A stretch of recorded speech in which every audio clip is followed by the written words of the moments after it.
So, I'd like to introduce to you Jay Castor. He's going to tell you a little bit more about himself and his expertise. One thing that amazed me when we met, he was telling me that he was brailing a textbook, one textbook, and then he told me the cost of it, and then I about passed out. 65,000? Oh, something like that. Depending on, at least a brand new Ford Focus, the equivalent of that, 20, 30 grand, I think. And I just finished last week so the text for Calculus 1. All text, all graphs, all exercises, all equations, all everything. It's a stack of pages about 3 feet high. Yeah, it took me 6 months in my spare time, whatever that is. So enjoy your conversation with Jay today. Thank you for being here. Cool, Jay. thank you. You bet. Let's see. Hey, you're not Stan? You need this. You need this. Because you're going to need you can help us. We're recording. Okay. Yeah, so I've got my card, so you can contact me at any time. What I'm not going to talk about today is Braille. That's as you learned in the last hour, that's an accommodation. What I want to talk about is everything up to that point, so that math content can be somewhat universal. And I'm going to try to avoid the title I gave myself here. Oop. So you go back. I call it digitally accessible. Instead of kind of focusing on the disability side of things, and actually, if I can go through this half hour without mentioning the word disability or dealing with it, because it's kind of irrelevant. Math and the next presentation I'm going to do in an hour or so is on science. Those two fields, historically, if you know your history of math and science, it's been about accessibility for 1,000 years. What two languages were math or science, especially in the Middle Ages? What two languages were they always put in? Yeah, Latin and Greek. Latin for the communication side, and Greek for the the names of things, little squigglies and bugs, and that was so Belgians could talk to Germans, but also thankfully the Muslims learned it, and we got a lot of the science and the innovation. We stole it from the Muslims in the Middle East, but they stole it from the Chinese. So. We have the Muslims to thank for a chunk of Aristotle, that sort of thing. So accessibility is not about just disability or somebody needing a helping hand. It's actually about I think getting this stuff in as universal a form as possible. Our equivalent of Latin and Greek, which is XML, which I think is the coolest invention of the 20th century. And not just for folks, to be able to take advantage of that with a screen reader and so on, but so that digitized materials can be, compiled into big, databases, and all this can be kind of interconnected, so folks can do research or, big data, that sort of thing.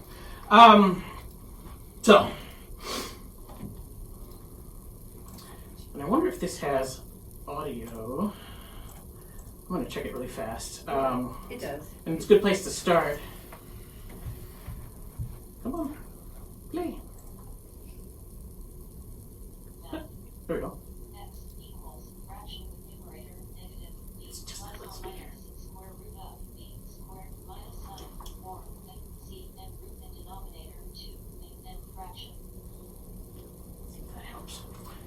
Play again. This is a digital screen reader. Can't really hear it. Fortunately, I spent so much We time. can hear it. Can you? Oh, okay. Is there a speaker back there? No, but we can Oh, hear you're it. just reading it. Well, cool.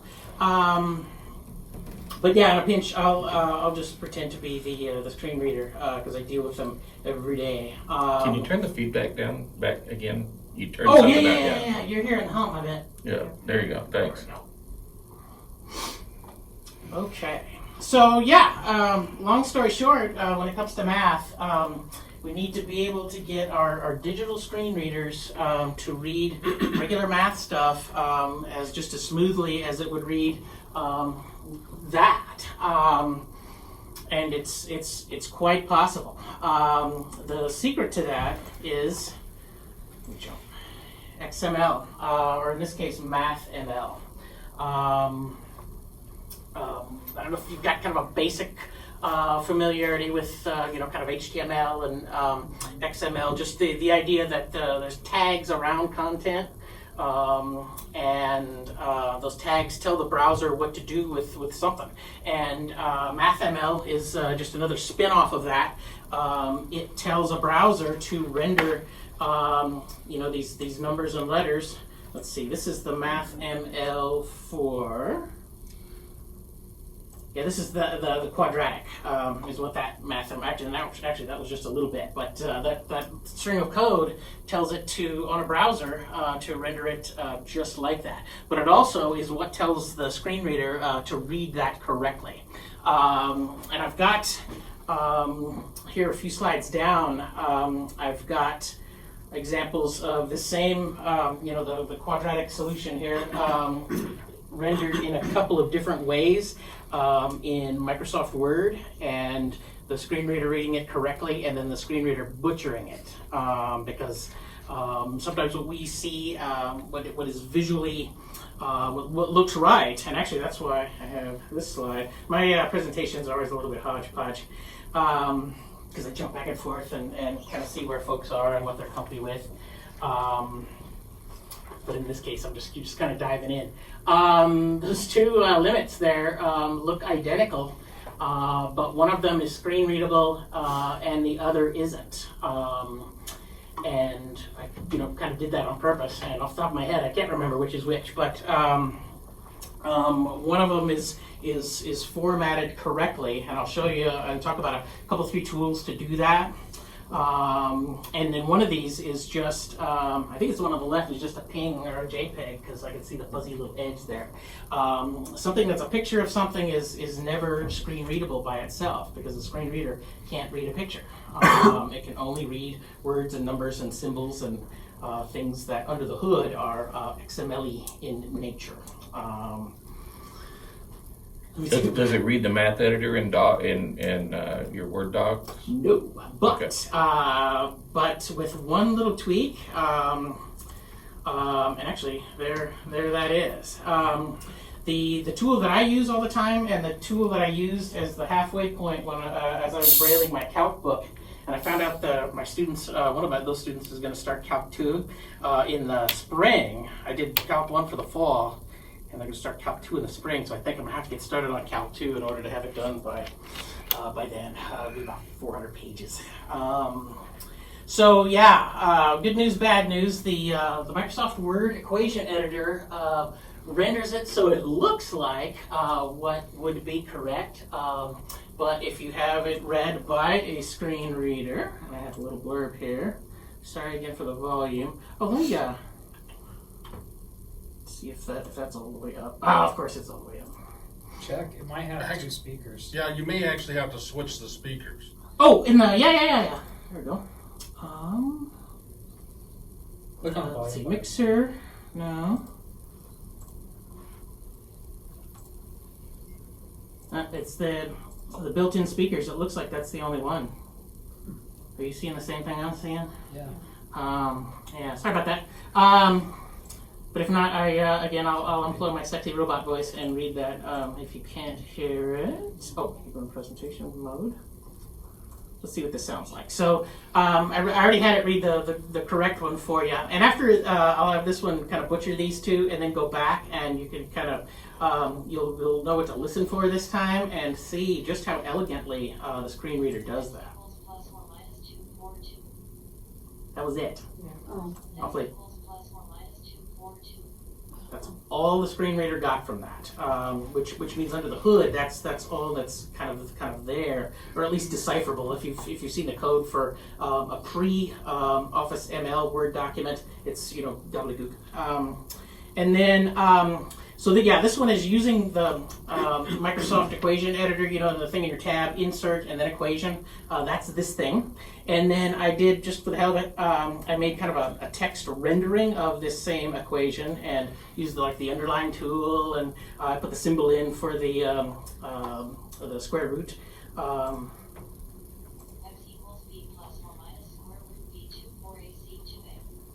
So a little better, but still pretty crappy. And so let's listen to the good one again.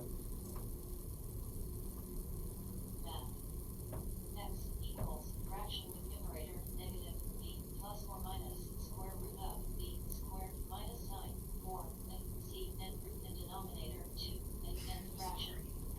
So it's not bad. It's not it's not perfect. And actually, with screen readers, those can be tweaked to read more or less of the symbols. The stuff like everything in here is fairly essential. I'm trying to think of what would be honestly more like punctuation kind of stuff, or but by the time you're dealing with an equation or a formula like this, everything is kind of essential. But notice it said b squared instead of b raised to the power of 2 or something. And it'll say b cubed, and then if it had b to the fourth, it might say b to the fourth power. So some of that can be tweaked, but it read it basically like a person. And again, the secret to that under the hood is MathML, and there are 2 or 3, 4 ways to get there. And if my screen advances, I will show you. So if you're a coder, I just put this in here. If you can do your stuff in XML if you want, and have a tag for every exponent, every sign, every number, inclusion tags for fractions, and then smaller inclusion tags for numerator, and then another set of tags for the denominator. You get the point. But anybody a LaTeX user? Anybody mess with LaTeX? Yeah, 1 or 2. This is an example of the script for LaTeX. It's a markup language, which still looks kind of scripty, codey, but you can kind of piece it together here. This is the quadratic again, fraction, and then everything in these brackets is the whole fraction, and then negative b plus or minus square root b squared minus 4ac, and then so yeah, the numerator is here. There's the denominator. So yeah, math and science folks, occasionally, especially folks that produce a lot of technical, like actual content for presentations or whatever, use LaTeX, which is just, again, you can create and edit this in just Notepad. And with some formatting tags above and below, you can produce a nice, neat 8.5 by 11 PDF. That looks pretty, but also is, if it's formatted correctly, screen readable. A screen reader can actually read that and read that correctly. A good screen reader. Does Blackboard, is that what Blackboard uses if you use their equation editor? Kind of, yes. Especially if you're comfy with it, but it also uses, and I'm going to show you that interface and that process. You can input stuff directly, or you can, if you use math type, which is what I use, kind of right there in Word, you can actually just export that, even copy and paste it. There's some LaTeX tags. I'm just jumping around. So yeah, this is math type. It's a plugin that works with Microsoft Word, and it works with Google Docs, and it works with a couple other things. It works on OS X. I'm not sure if it actually works on Mac's what we call Pages, their word processor. I don't remember, but who uses that anyway? The big couple of 3 things: Word, Google Docs, blah, blah, blah, blah. And then the same company, the same interface is what is in Blackboard. So the $39 for academic license, is that per person, or is that just for Yes. institution? Yes. The institution would have to negotiate and do whatever they do in dark, smoky rooms. Okay, sure. But I'm sure it would translate to a whole heck of a lot cheaper. There's 3 of us at the moment using it. So, and I've had my own license for years. Does it not work on PowerPoint? It does, not as well. Actually, here's the interface. It's a little clunkier in PowerPoint. What I do is I just have Word open as I'm building a PowerPoint, and I build it using, this is the, I kind of divided it in half. This is the math type interface, and then this is my Word document. I build it there, which goes there, and then I just grab it and stick it into PowerPoint, but it retains all of its capability. Okay, since I'm using the cloud version of PowerPoint, it won't have that same tab, but you can just have this editor here, and then build your stuff. And the cool thing is you can build this limit or whatever. You can see some of my shortcuts here, but it's based on some of these tools. It's just a basic kind of a WYSIWYG interface, and it gets fairly complex. There's stuff because I'm another of the English majors, so I know enough math to kind of understand this. So. Without getting into too much trouble, but there's stuff that's like Stephen Hawking kind of stuff that you can actually build in here. So is this the best software or the easiest software that you'd suggest? I think so, especially when it comes to price. That other screenshot that I showed you, the kitchen makes scientific word and workplace and notebook. This is the kind of the Cadillac. And you get the whole suite. I think with the academic license, it's like $800. But it's kind of worth it from what I hear. I've only dinked around with the demo version of it, but it's the Microsoft Word equivalent of like if you're a chemist or do calculus, that sort of thing. You just want to be able to belt out like that limit that I had up there. Just belt that stuff out really easy and be able to save lots of I showed you my some of my shortcuts that I've built. So, if I just tap that button, it does, it'll put that, except for X, and then I just go and change that to N, if I'm doing that. And then there's your, what's that called, a sum? And actually, this is the whole thing right there. So you can customize it and build that, and so you can just click and boop, there it is, and then you just hit save, and boop, there it is. Okay, so while Eddie's here, are we going to have some type of capability for that, or is that going to be expected of us? I walked in late, so I'm not. Well, I mean, it looks like we may need some additional software that is going to have some costs associated with it. Are we looking into that? We can, absolutely. Okay. And that would be part of our strategic initiative, meeting with that team and determining what is going to be beneficial for you and useful, and we budget for that and make that happen. So yeah, let's see here. I've got another.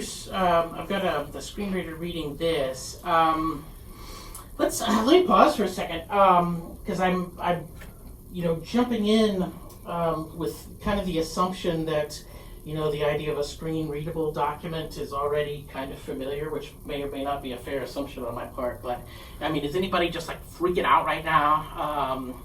Or have any just burning questions? Anything that can set your mind at ease? This is going to take forever. Well, yeah. And also, I mean, I guess, and I don't know if you're the right person since you said that this is not really about accommodations, it's, making accessibility. Because I'm very curious about how, I mean, I'm sure you've had experience with students that have been through a class like this, but I mean, that would be helpful too, is understanding how do students take something like this and build a conceptual understanding of mathematics without visually being able to see it. Well, the same way you do, actually. I mean, I'll find out the real proof in the pudding here in the fall as my two of our students take Calc 1. They're going to take it together with the same instructor, and that instructor actually had one of the students for Statistics 101 last fall. And she, without violating FERPA, she did very well. And I actually don't have any qualms about the basic bread and butter stuff. Like this is a first part of a page, chapter section 6.4, and we've got text. Let me just So hit is that play. the textbook or are those notes? That's the textbook. That's the textbook. Step one for me, and I should have brought some more Braille. I don't like to carry it around because it has kind of a shelf life, and Sure. the paper, it gets popped, the little plates get pushed down Yeah. and smooshed, and which makes it kind of useless. But yeah, I have to start with, and which is why I'm a fan of math type and can talk about it or whatever. Because step one for me is taking the regular textbook and getting it in this format, and then from there I can use my Braille software to get this into technically correct. There's regular Braille, and I promised I wouldn't talk about Braille. Regular Braille for the regular words and sentences and whatever. And actually, there's a different math language of Braille called Nemeth. It was invented by Abraham Nemeth, and it kind of looks like regular Braille, but it's more compact because a lot of Braille it gets really long, really fast, and some of these single characters in regular English Braille may take actually 2 or 3 characters to express, like the exponent x or something, and so Nemeth makes that a lot more compact, especially when you get into things where you're solving problems and one line and then the next line and then the next line, and it's really elegant. That's why I love this. Is this dude back in the 40s or 50s invented this system, blind folks can do math, and if you know your math history, there've been a handful of blind mathematicians. Yeah. Now, if you have it in screen readable format, why would you worry about the Braille?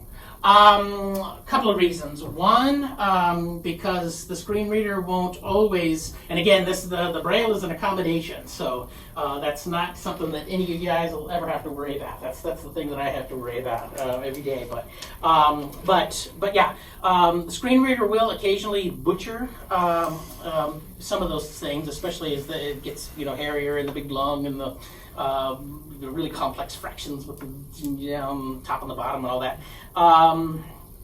Also, screen readers are slow. If you've ever been around a blind person that uses a screen reader like on their phone, and they listen, they kick up the speed so it reads it faster, and so they listen and it goes, and I can't even understand it because you can set the speed to be like 4 times normal voice, and because just the regular screen reader, it's really slow. That's another disadvantage in this particular case for a screen reader. Third of all, and this is going to make you laugh, but the young lady that I work with, she actually, I make her Braille, and she actually works for me. She proofreads my Braille, among other things. We have her testing accessibility of software and whether things are navigable and everything. So I work with her all day, every day, basically. And she's legally blind, completely legally blind. She can detect bright lights and.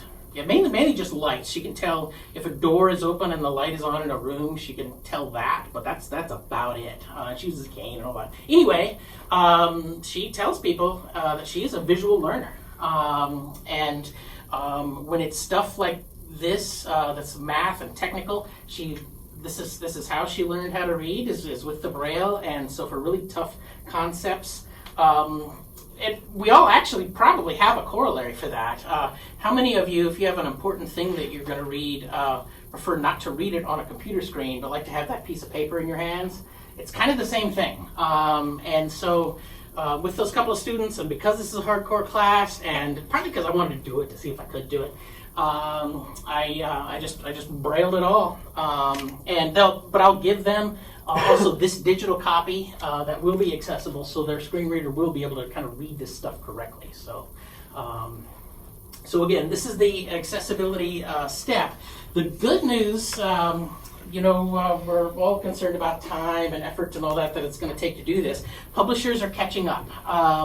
Math is maybe the slowest because MathML is complex enough, but I've already started seeing at least excerpts from books where when the student has the ebook, the equations and technical material are in MathML, so it is screen readable right out of the chute like that. So it may not seem like it, but publishers and software companies like Microsoft and Google and Apple are as frantically working as we are to get this stuff out there. And even just in the last few years, in terms of accessibility, I've seen great improvements in terms of things like closed caption accuracy. Remember the joke in the thing?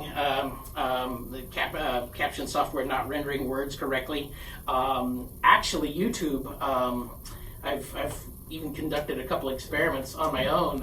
YouTube is, if you speak clearly and have a nice Midwestern accent, it's almost 90 to 95% accurate. And you don't like talk really fast like I do. And even just a few years ago, YouTube was just horrible.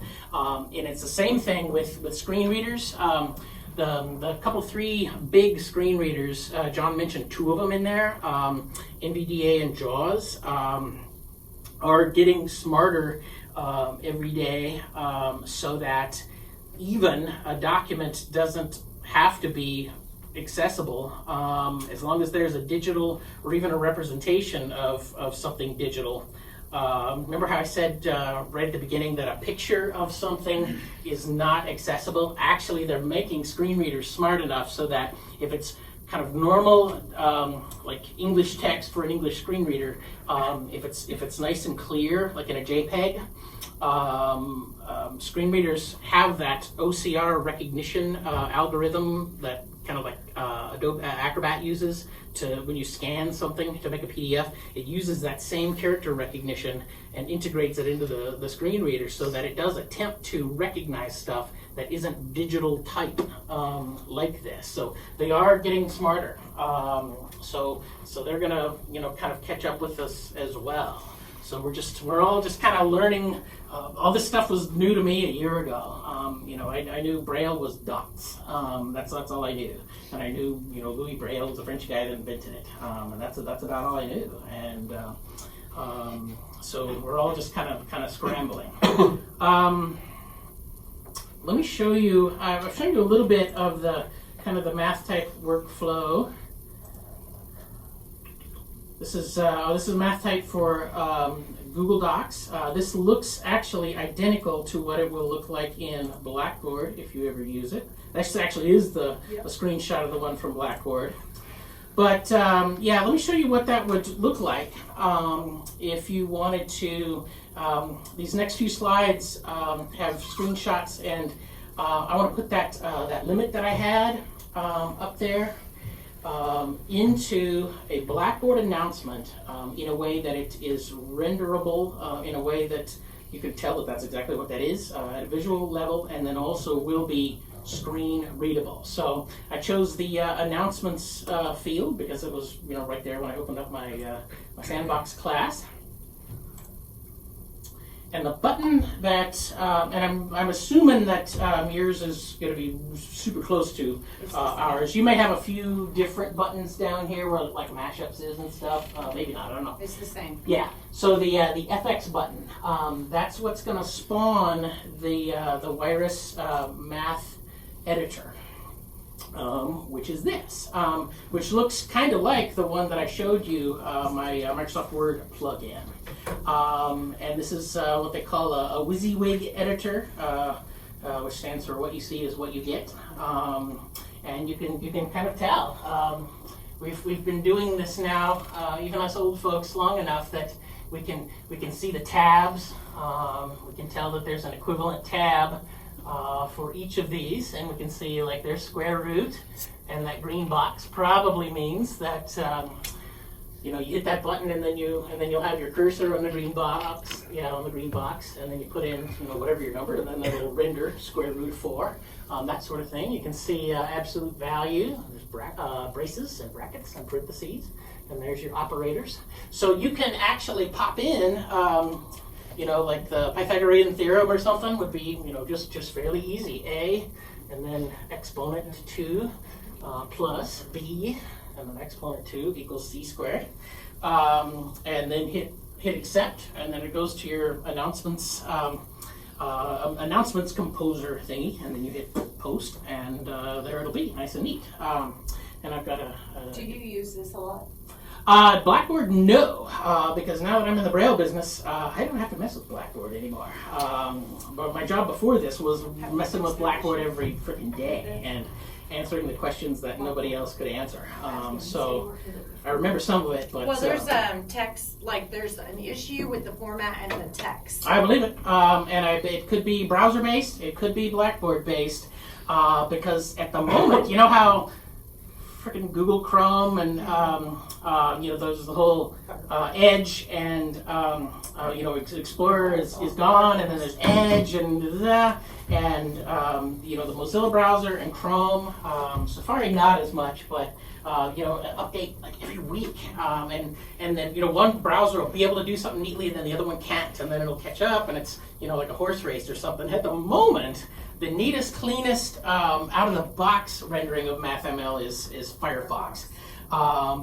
That's not to say that it's not renderable, and I won't get into too much of the XML speak into the weeds, but MathML is perfectly renderable in all the other browsers. It just needs a little heavy support from style sheets. But anyway, that's in the weeds. So here's my limit again, and I sorry for smushing all this on one page, but I wanted to kind of show the 3 phases. I want to get this limit into my announcements screen for some reason. Scare the crap out of my students, I guess. So I put it in math type, and then there it is. To get it in the most surefire, reliable way into the wireless interface that we were just on.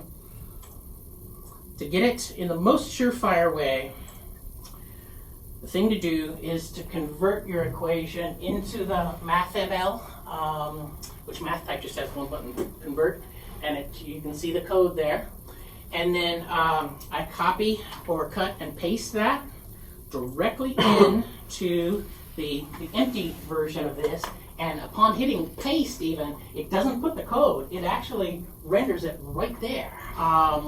You can see a little bit of variation, and you see it kind of smushes infinity, and I kind of, if it were me, I'd prefer a little more space there, but yeah, you can tell exactly what it is, and there's multiple layers here, and nice and neat, and everything, and that's basically that's all you got to do, and then you hit accept, and I'll show you.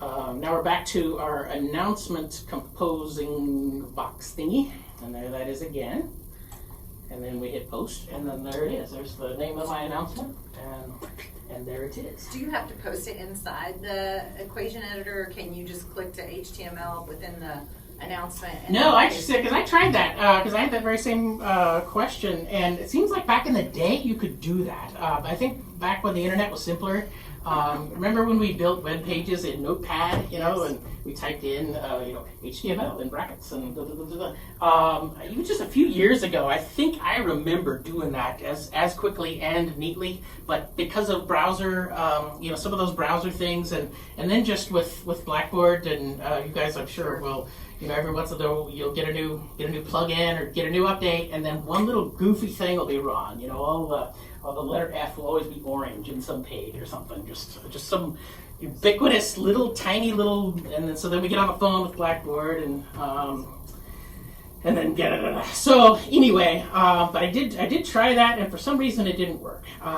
So I just grabbed it, and I think the reason why is because there's also the and again, not to get too far into the weeds, I think when you input regular HTML, it's got to be validated, and I think just the MathML by itself, it's got to have that that XML, the page reference there at the top, and that might be why.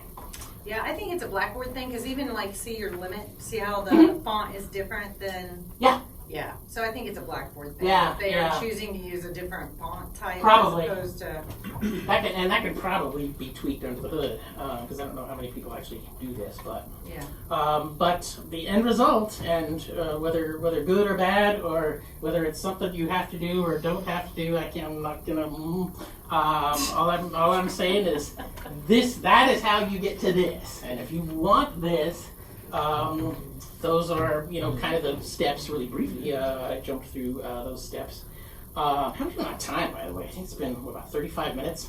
Let me pause again. I know I just skimmed the surface, and I plugged two different products. Those couple of caveats here. This is the screenshot of this is Word, and then here's insert. I thought it was under insert equation, and then I guess this pops up. And then it lets you do that. It even has the thing where if you have a touch screen and a stylus, you can even write in your equation, and it'll attempt to recognize and put that here. Long story short, it doesn't do the MathML yet, and I played you where the reader was butchering the math there. So it looks pretty and it's editable, but it is not screen readable.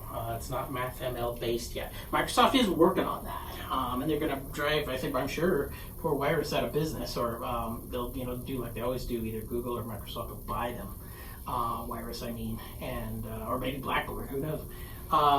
So Microsoft is getting there. I still think it's freaking remarkable that you can write in A squared plus B squared with your stylus, and it'll get pretty damn close if you've got good handwriting. So sadly, this doesn't do the job yet. And then Google Docs now has an equation editor. I don't know how new that is. I don't use Google Docs as much as I used to. It works just like Microsoft. That's the insert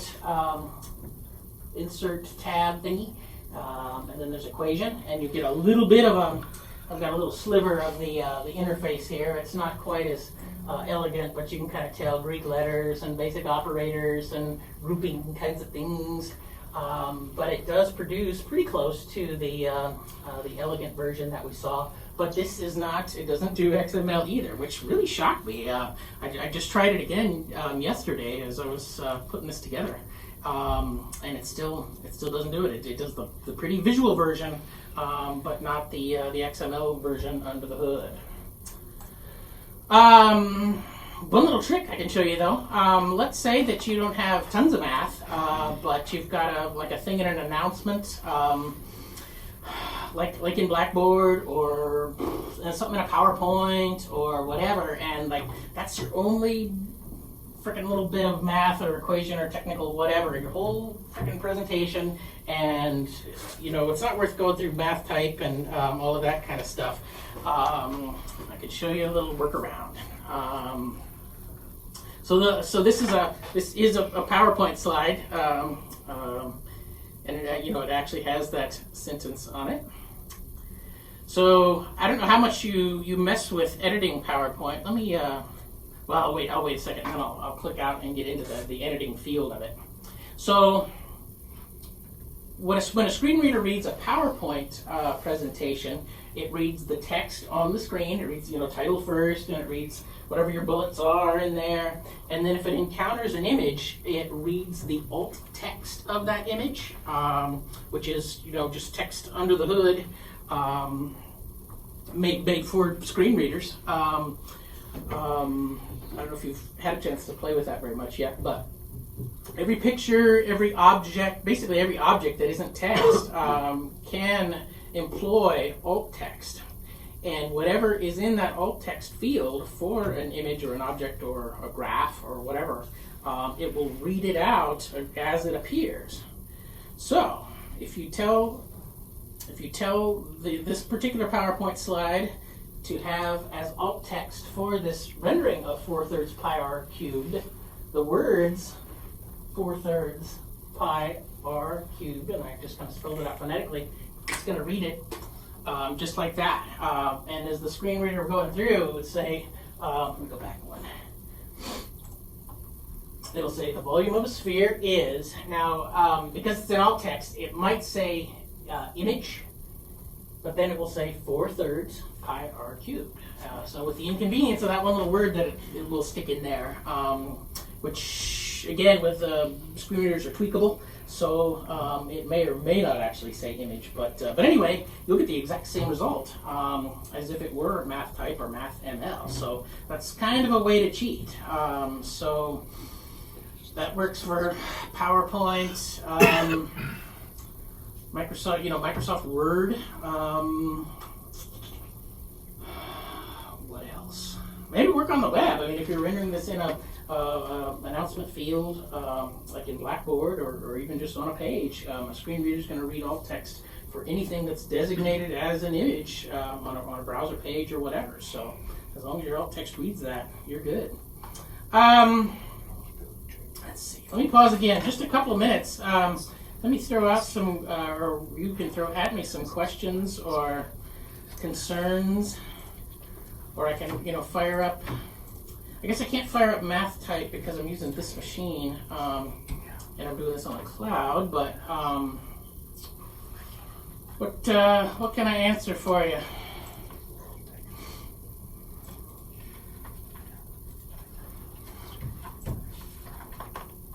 Let me, while we're mulling that over, let me pull up my that calculus page again and faint though it is, have the, where are you?